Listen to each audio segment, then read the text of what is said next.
Comics राजा channel के सभी दर्शकों एवं व्यूवर्स को कॉमिक्स राजा का प्यार भरा नमस्कार, स्वागत व अभिनंदन मित्रों। तो मित्रों, आज हम आपके लिए नागराज के कॉमिक्स लेके आए हैं, नागराज का बदला। मित्रों, हमारे चैनल पर यह नागराज की तीसरी कॉमिक्स है। कॉमिक्स को शुरू करने से पहले मित्रों, हम राज कॉमिक्स का तहे दिल से शुक्रिया करते हैं अदा, जिनके कारण कि हम यह कॉमिक्स आप लोगों तक इस चैनल के माध्यम से प्रस्तुत कर पा रहे हैं। तो एक बार फिर से मित्रों, राज कॉमिक्स का तहे दिल से शुक्रिया। चलिए मित्रों, शुरू करते हैं नागराज का बदला। नागराज का बदला। चित्रकथा परशुराम शर्मा, चित्रांकन संजय अष्टपुत्रे, संपादक मनीष चंद्र गुप्त।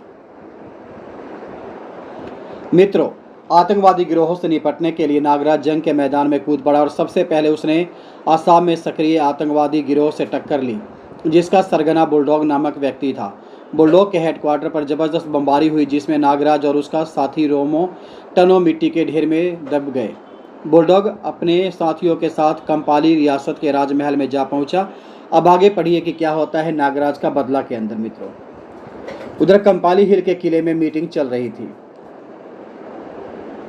कंपाली एक आज़ाद रियासत है और 3 देशों की सीमा इससे मिलती है। इससे बेहतर स्थान आपके लिए दूसरा कोई हो ही नहीं सकता मिस्टर बुलडॉग, और तुम्हारे हक में भी यह बात जाती है महामंत्री किल्लौल। इस मीटिंग में जितने भी लोग मौजूद हैं वह कंपाली रियासत के सर्वशक्तिमान व्यक्ति हैं और सब मेरे साथी हैं। तुम लोग कंपाली के राजघराने को क्यों नज़रअंदाज कर रहे हो? राजघराना सिर्फ नाम मात्र का है, रियासत की देखभाल हमें ही करनी पड़ती है। किल्लौल मेरे दोस्त, क्या तुम कंपाली की प्रगति में मुझे साझीदार बनाना चाहते हो?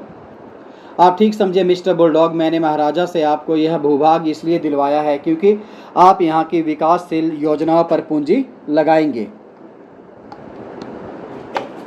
हम पूंजी लगाने के लिए तैयार हैं मिस्टर किल्लौल।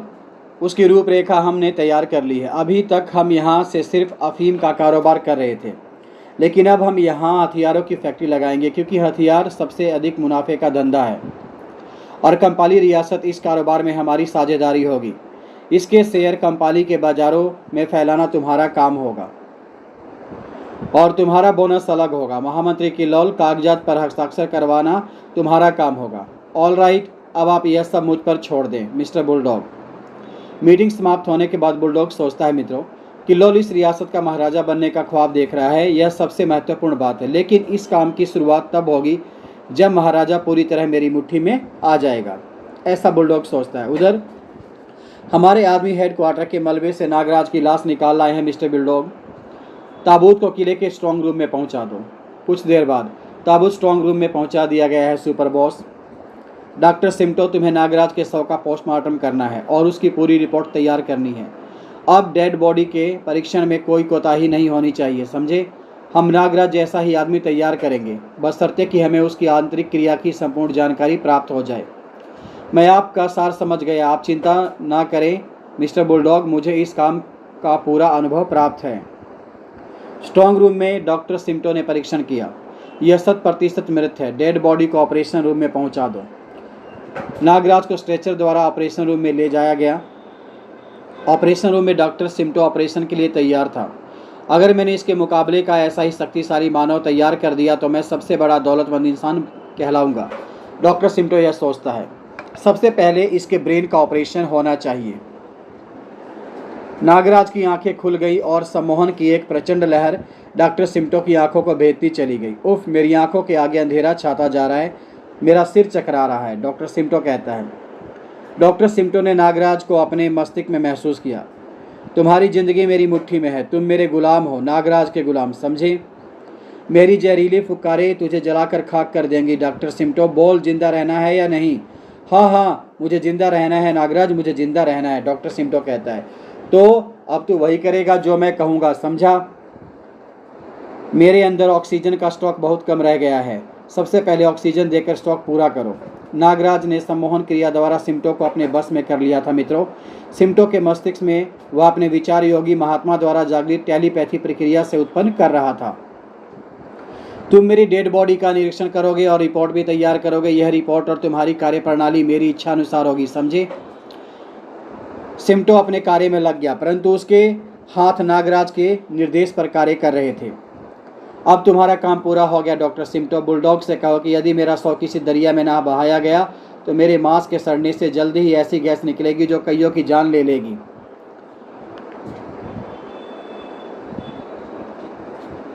ठीक है, उसे पहाड़ी दरिया डोंग में बहा दिया जाए। हाँ, उसके शव को तुरंत किसी दरिया में बहा डालो ताकि कंपाली की सीमा से दूर कहीं इस गैस का प्रकोप हो। बुलडॉग कहता है। डोंग ब्रह्मपुत्र से मिलने वाली नदी है। नागराज के शरीर की गैस ब्रह्मपुत्र में फैलेगी तो आसाम पर ही प्रभाव पड़ेगा और हम इसका लाभ उठाएंगे। ओके सुपर बॉस, हम उसे आज ही डोंग नदी के हवाले कर देंगे। नागराज को हेलीकॉप्टर के द्वारा डोंग दरिया में फेंक दिया जाता है। कुछ देर तैरने के बाद नागराज के बस्ती में पहुंचा। इस बस्ती में चीख पुकार और शोर कैसा है? क्या बात है, यह भगदड़ चीख पुकार और शोर क्यों? कामरू आया है, कामरू। आज फिर जवान लड़कियों की छटनी हो रही है। कामरू, जवान लड़कियों की छटनी? कौन है यह शख्स और जवान लड़कियों की छटनी क्यों कर रहा है? वह बहसी दरिंदा विदेशी लोगों को अय्यासी के लिए हमारी बस्तियों से लड़कियां उठाकर ले जाता है। हमने उसकी शिकायत महाराजा से करनी चाहिए। जो भी शिकायत के लिए बढ़ा उसके खानदान तक को जड़ से सफा कर दिया गया। तभी बचाव की आवाज़ आती है। कोई मर्द है इस बस्ती में जो मेरी बेटी को बचा सके? जब भी उसे पता चलता है कि बस्ती की कोई लड़की जवान हो गई है तो वह उसे उठाकर ले जाता है। तभी एक आवाज़ आती है, बचाओ। क्या कोई मर्द है इस बस्ती में जो मेरी बच्ची को बचा सके? तुम सब बुज़दिल हो, मेरे साथ आओ, मैं देखता हूँ। नागराज एक तरफ दौड़ता है। और रुक जाओ और इस लड़की को छोड़ दो। हे, गोली से उड़ा दो रे इसे, बहुत बोलता है। दाएं दाएं दाएं गोलियां चलती हैं। उधर नागराज के हाथ से सब रस्सियां निकलती हैं मित्रों, और वो उनके हाथों से चिपट जाती हैं। तुम्हारी बंदूकें मेरे कदमों से ढेर हो गई। आगे बढ़ो और उठाओ अपने हथियार। उफ, कोई सांप मेरे हाथ से बंदूक छीन कर ले गया। यह कोई जादूगर मालूम पड़ता है। हमला कर दो, बोटियाँ उड़ा दो इसकी। वो नागराज पर हमला करते हैं। ठाक ठाक नागराज उन्हें पंच से मारता है। ठाक तड़ाक। कामरू, तेरे आदमी तो जमीन सूंघ रहे हैं रे। पुराने दाव पेचों का जानकर लगता है ये, नागराज सोचता है। दिशुम, तभी नागराज के चेहरे पे एक गुस्सा पड़ता है कामरू का। ऐसे द्वंद्व मुझे रोमांचित करते हैं, नागराज क्या सोचता है। ले एक पटकी मेरी भी। और नागराज उसे एक पटकी देता है। और अब देख मैं तुझे किस तरह चक्करगिरी बनाता हूँ। नागराज उसके पैरों को पकड़ता है और उसे हवा में घुमाते हुए दूर फेंक देता है। इतनी दूर जा गिरेगा, जमीन पर आते ही मौत तेरा मुकद्दर बन जाएगी, समझे? नागराज ऐसा सोचता है। बस्ती वाले खुश हो जाते हैं और नागराज को अपने कंधों पे उठा लेते हैं मित्रों। नागराज अब बस्ती वालों को बताता है कि मेरा नाम नागराज है और मैं वायदा करता हूँ कि आज के बाद कोई कामरू इधर का रुख नहीं करेगा। लड़की नागराज के पैरों में झुके कहती, भैया तुमने मेरी असमत बचा ली, मैं किस तरह तुम्हारा एहसान उतारूंगी? नागराज कभी किसी पे एहसान नहीं करता बहन, उठो। उधर महामंत्री किलोल को पता चला। क्या कहा? कामरू मारा गया? किसने मारा कामरू को? नागराज नाम है उसका। नागराज? 2 दिन बाद नागराज ने हमारे गुलाम मजदूरों को आज़ाद कर दिया और अफीम की खेती तहस नहस कर डाली। नागराज, नागराज, आखिर कौन है ये नागराज? किल्लौल चिल्ला उठता है। गुलामों की बस्तियों में नागराज की पूजा होने लगी है। उसे लोग देवता समान मान रहे हैं जो उनके उद्धार के लिए आया है। उफ, सारे कंपाली रियासत में नागराज तूफान की तरह हमारे हर ठिकाने पर हमले कर रहा है। हुजूर, कहीं यह वही नागराज तो नहीं जिसका जिक्र मिस्टर बुलडॉग की जुबान पर होता था? किल्लो ने तुरंत बुलडॉग से संपर्क किया। नागराज मर चुका है। वह कोई और व्यक्ति है जो नागराज के नाम का लाभ उठा रहा है। किल्लोल, आपको पूरा यकीन है नागराज मर चुका है? तुम्हें यकीन नहीं? लो भी प्रमाण देता हूँ। डॉक्टर सिमटो, तुरंत यहाँ आओ। तुरंत ही डॉक्टर सिमटो हाजिर हो गए। मेरी रिपोर्ट को कोई चैलेंज नहीं कर सकता है इस पूरी दुनिया में। सुपर बॉस, सुन लिया आपने मिस्टर किल्लोल, यह किसी की साजिश है। हो सकता है महाराजा को तुम्हारी योजना की गंध मिल गई हो और उन्होंने तुमसे निपटने के लिए नागराज का हवा खड़ा कर दिया हो। मैं इस संबंध में अपने जासूसों को निर्देश दे चुका हूँ मिस्टर बुलडॉग। उनकी रिपोर्ट के अनुसार ऐसा कुछ भी नहीं है। किसी तरह उसका हुलिया, फोटो और काम करने का तरीका ज्ञात करो, उसके ठिकाने का पता लगाओ। किल्लोल के जासूस दिन रात उसी काम पर लग गए। एक दिन, मैं बहुत गरीब आदमी हूँ, मेरा घर बार कुछ बदमाशों ने उजाड़ दिया। मैं नागराज की तलाश में भटक रहा हूँ, कोई मुझे उसका पता बता दो। आओ मैं तुम्हें नागराज से मिला दूँ। मैं जानता हूँ वह कहाँ है। इस गुफा में रहता है, अंदर चले जाओ, वह तुम्हारी मदद जरूर करेगा। इस बेचारे को क्या पता कि नागराज खुद मैं ही हूँ और इसको मैं ही यहाँ पे लाया हूँ। नागराज मित्रों भेष बदल करके उसको लेके आया था, उस बूढ़े को। फिर उसके आगे आके नागराज अपने ही असली रूप में कहता, बोलो मैं ही नागराज हूँ, मैं तुम्हारी क्या मदद कर सकता हूँ? हुजूर माई बाप मेरी रक्षा करें। नागराज जासूस ने स्पाई कैमरे से नागराज का फोटो खींच लिया और उसके पोशाक में छाती से लगाया हुआ था। मैं लकड़हारा हूँ, जंगल में मेरी कुटिया है। कुछ बदमाश पहले मेरी जवान लड़की को उठाकर ले गए, फिर उसने नागराज को एक फर्जी कहानी सुना डाली। ठीक है, मैं तुम्हारी झोपड़ी में 2 दिन के बिताने आऊँगा और तुम्हारी छोटी लड़की वहीं रहेगी। जासूस वापस किल्लोल के पास पहुंचा।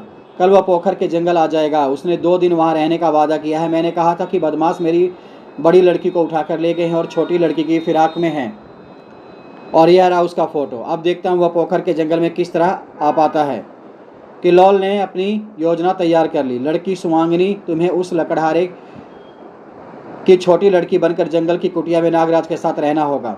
हुजूर, सुवांगिनी एक विष कन्या है जो मर्द किसी के काबू में नहीं आता। सुवांगिनी उसे बड़े सलीके से परलोक पहुंचा देती है। अब बस हुक्म करे, बाकी काम सुवांगिनी खुद कर लेगी। मुझे यकीन है बुगरा से इसलिए तुम्हारी सेवा प्राप्त की। सुवांगिनी का काम होगा नागराज को परलोक पहुंचाना, और अगर सुवांगिनी सफल न हो सकी तो तुम्हारी गोरिल्ला फौज उसे ठिकाने लगाएगी। उसके बावजूद भी नागराज बच गया तो वह महाराजा का दुश्मन होगा, क्योंकि उस पर हमला करने वाला सरकारी फौज का दस्ता होगा। नागराज पोखर के जंगल की ओर रवाना हुआ। मैं कंपाली रियासत का दामन पाक साफ करके ही जाऊंगा। वाह, मेरा अभिमान कर रहे हैं। रास्ते में नागराज को प्रणाम कर रहे थे झुक झुक कर। सुवांगिनी झोपड़ी के दरवाजे पर मौजूद थी। क्या आप ही देवता नागराज हैं? हाँ, तुम कौन हो? एक अभागे लकड़हारे की बेटी। मेरे पिता की हत्या कर दी गई। जब वे दम तोड़ रहे थे तो उन्होंने मुझे बताया कि आप हमें इंसाफ दिलाएंगे। ओह, बदमाशों ने उनकी हत्या कर दी। नागराज कहता है, वे इस तरह शिकार खेलने के बहाने आते रहते हैं। इस बार शिकार उनका होगा और शिकारी होऊंगा मैं। नागराज कहता है, रात हो गई, आप विश्राम कीजिए, यात्रा की थकान मिटा लीजिए। मैं रात भर पहरा दूंगी। नहीं, तुम बेफिक्री से सो जाओ, मुझे पहरे की जरूरत नहीं है। नागराज कहता है, यह सो रहा है। शिवांगिनी सोचती है, अब मुझे इस पर हमला कर देना चाहिए। बस एक बार इसको काटूंगी तो जहर इसके खून में पहुंच जाएगा और यह तड़प तड़प कर मर जाएगा। शिवांगिनी ने हमला कर दिया। तभी, ए दूर हटो, क्या कर रही हो? बस मेरा काम खत्म हो चुका है, तुम्हारी मौत हो चुकी है। इस कमबख्त ने मेरी गर्दन पर काट खाया, अब यह नहीं बचेगी। तभी शिवांगिनी चीख पड़ती है, उफ, मेरी देह जल रही है। मैं अफसोस तुमने नागराज को काटा, अब तुम नहीं बच पाओगी। मेरे शरीर में हजारों नागों का जहर है, मैं मर रही हूँ। बताओ तुमने ऐसा क्यों किया? मैं विष कन्या हूँ। महामंत्री किल्लोल, मुझे बचाओ, मुझे माफ़ कर दो नागराज। अगर तुम साधारण होती तो मैं तुम्हें बचाने की कोशिश भी करता, लेकिन तुमने ना जाने कितने लोगों को इसी तरह मारा होगा। वह लकड़हारा कौन था? तुम्हारी यही सजा है। सुवांगिनी ने दम तोड़ दिया। जासूस, वो एक जासूस था, बस वो इतना ही बता पाई। उसके बाद उसका शरीर पिघल गया। मित्रों, नागराज के जहर से सुवांगिनी की देह पानी की तरह पिघलने लगी। मुझे जिंदगी में पहली बार एहसास हुआ कि मेरे शरीर में इतना घातक जहर भी मौजूद है। नागराज कहता है। सुबह होते ही नागराज झोपड़ी से बाहर निकला। अब मुझे महामंत्री किल्लोल को सबक पढ़ाना चाहिए। जैसे ही वह बाहर निकला, रट्टा टट्टा उस पर गोलियों का हमला हो जाता है। पेड़ों पे खड़े गोरिल्ला सैनिक उस पर हमला कर देते हैं। मेरी छठी इंद्री ने खतरे को पहले ही भाप लिया था। पूरा जंगल फायरिंग की आवाज़ से दल उठा। यह तो सरकारी वर्दी के सैनिक है जो मुझे घेर कर मारने की कोशिश कर रहे हैं। नागराज सोचता है, पूरे जंगल की मोर्चाबंदी है, ये लोग पेड़ों पर मचान बनाए बैठे हैं। नागराज नागरसी द्वारा एक पेड़ से दूसरे पर उड़ने लगा। फुस फुस, और फिर सभी गोरिल्ला सैनिकों के हाथों पर और उनके गलों में सांप निपटने लगे, जो कि नागराज के हाथों से छूटे थे। हमारे दस्ते के सैनिकों पर खौफनाक सांपों का हमला हुआ है। ओवर, हम तुम्हारी सहायता के लिए हेलीकॉप्टर भेज रहे हैं। ओवर। रेटाटा, तभी एक हेलीकॉप्टर आता है। वो हवाई हमला की भी तैयारी हो चुकी है। भड़ाम, नागराज के पास में एक बम फटता है। जरा करीब आ जाए। जैसे हेलीकॉप्टर करीब आता है, नागराज नागरस्सी के द्वारा उस पर लटक जाता है। जैसे हेलीकॉप्टर नीचे झुका और करीब आया, नागराज एक नागरस्सी की मदद से कॉप्टर पर लटक जाता है। मित्रों, रस्सी काट दो। वह देखो, वह हेलीकॉप्टर पर एक रस्सी द्वारा चढ़ रहा है। जैसे वह रस्सी काटने के लिए बढ़ता है तो कहता, सा फुस फुस, मैं तुम्हारे हेलीकॉप्टर में आ गया हूँ। नागराज उसके हेलीकॉप्टर में आ जाता है और पायलट को उठा के नीचे फेंक देता है। शाय, चलो अब तुम मेरे गुलाम हो। नागराज दूसरे पायलट को गले से पकड़ लेता है, उसका गला दबाते हुए कहता है कि तुम मेरे गुलाम हो। ओह, नागराज ने हेलीकॉप्टर पर कब्जा कर लिया और वह इसी तरफ आ रहा है। किल्लोल को यह खबर मिल जाती है। मुझे तुरंत बुलडॉग से संपर्क स्थापित करना चाहिए, वह सोचता है। महामंत्री किल्लोल निजी हेलीकॉप्टर से बुलडॉग के किले की ओर रवाना हो जाता है। मित्रों, वहाँ कंपाली दर्रे के पुराने किले में उतरा। सुपर बॉस, महामंत्री किल्लोल इसी समय आपसे मिलना चाहते हैं, भेज दो उसे। यह नागराज का फोटो और उसके संबंध में अंतिम रिपोर्ट भी। इस रिपोर्ट और फोटो से इस बात की पुष्टि होती है कि वह नागराज ही है। ओ गॉड, ऐसा कैसे संभव है? इसका मतलब उसने डॉक्टर सिम्टो को भी धोखा दिया। कमाल तो यह है कि हम शॉर्ट सर्किट टीवी पर डॉक्टर सिम्टो की शल्य चिकित्सा भी देख रहे थे। निश्चय ही नागराज राजमहल पहुंचेगा। किल्लोल, तुम उससे निस्संदेह कर लो। वह किस तरह, किन प्रस्तावों पर? तुम उस पर जाहिर करो कि कंपाली में बुलडॉग नामक व्यक्ति ने आतंक फैला रखा है और राजकीय फौजें भी उससे जा मिली है। मेरे मामले को लेकर वह तुम्हारे साथ होगा। उसे अपने विश्वास में ले लो, उसका स्वागत करो और फिर इस पुराने किले पर हमला कर दो। बुलडॉग ने किलोल को पूरी योजना समझा दी। तुम यहाँ फतेह पाओगे, बस उसके बाद उसे कंपाली में कोई राजकीय पद दे दो और फिर वह होगा जो हम चाहेंगे, क्योंकि वह हमारा आदमी बन जाएगा। किलोल वापस राजमहल पहुँच जाता है। उधर नगरवासियों की भीड़ इकट्ठी हो चुकी होती है वहाँ पे। यह भीड़ कैसी है? किलोल पूछता है। सब लोग महाराजा से फरियाद करने आए हैं किलोल जी, और उनका नेतृत्व नागराज कर रहा है। तुरंत ही किलोल दरबार में पहुंचा। आइए महामंत्री पधारिए और सुनिए यह नगरवासी क्या क्या शिकायतें लेकर आए हैं। हमें इन बातों की कानों कान खबर नहीं हुई। मुझे सफाई का अवसर दिया जाए। महाराज, मैं मानता हूं कि बस्ती के लोगों के आरोप सही हैं, परंतु इसके पीछे आप ही के एक विदेशी मेहमान का हाथ है। आप मुझे मालूम हो गया है कि बुलडॉग ने किस तरह से हमें शिकंजे में कसा। यह सब उसके गुंडों का कमाल है जो हमें बदनाम कर रहे हैं। अगर यह सत्य है तो बुलडॉग को कंपाली की सरहद से बेदखल कर दो। यह काम इतना आसान नहीं है, उसकी जड़ें बहुत मजबूत है महाराज। उसे बेदखल करने के लिए एक बड़ी जंग लड़नी पड़ेगी हमें। हम अपने सैनिकों पर भी विश्वास नहीं कर सकते, क्योंकि उनमें से बहुत से बुलडॉग के होंगे, बिक चुके होंगे बुलडॉग के हाथों महाराज। बुलडॉग से निपटने के लिए मैं अकेला ही काफ़ी हूँ। मैं इस शैतान को ख़त्म करने ही यहाँ आया हूँ। तुम बहादुर अवश्य हो नागराज, लेकिन मैं तुम्हें पुराने किले में अकेले नहीं भेजूंगा। हमारे चुने हुए सिपाही दर्रे को चारों तरफ से घेरे रहेंगे।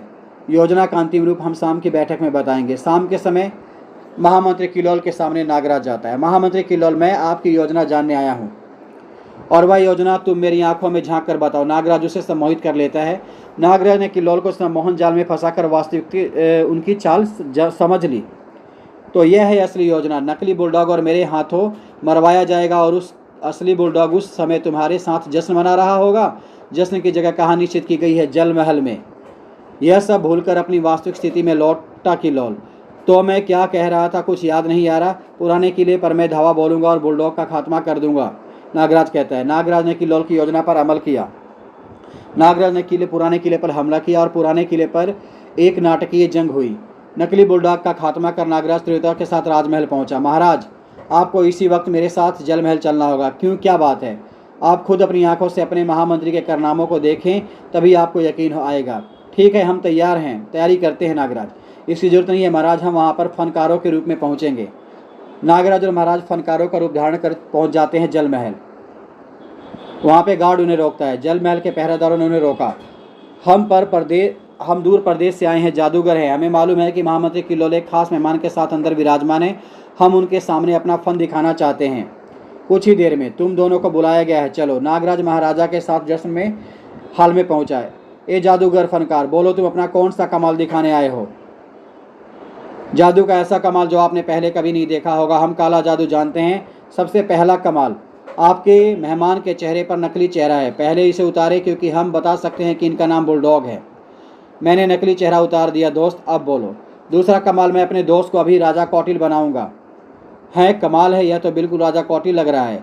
और अब मैं अपने आप को नागराज की शक्ल में पेश करता हूँ। नागराज, महाराजा कौटिल, क्या जादू है! वाह वाह, गधे के बच्चों, यह जादू नहीं हकीकत है। सिपाहियों, गिरफ्तार कर लो इन दोनों को। महाराजा कहते हैं, यह तुम्हारी नहीं मेरी आज्ञा चलती है महाराजा कौटिल, और तुम दोनों की मौत तुम्हें यहाँ खींच कर लाई है, समझे? पकड़ लो और कत्ल कर दो इन दोनों को। तभी नागराज के हाथों से नागरसिया की फॉर्म में सांप निकलते हैं और वो सैनिकों से चिपट जाते हैं, उनके गलों से, हाथों से, ठाक ठाक। तभी किलोल महाराज पर हमला कर देता है। अब बताओ, सैकड़ों नागों ने तुम दोनों को जकड़ लिया। यह है तीसरा और आखिरी जादू। तभी नागराज की कलाइयों से निकलने वाले सांपों ने बुलडॉग और किलोल को जकड़ लिया।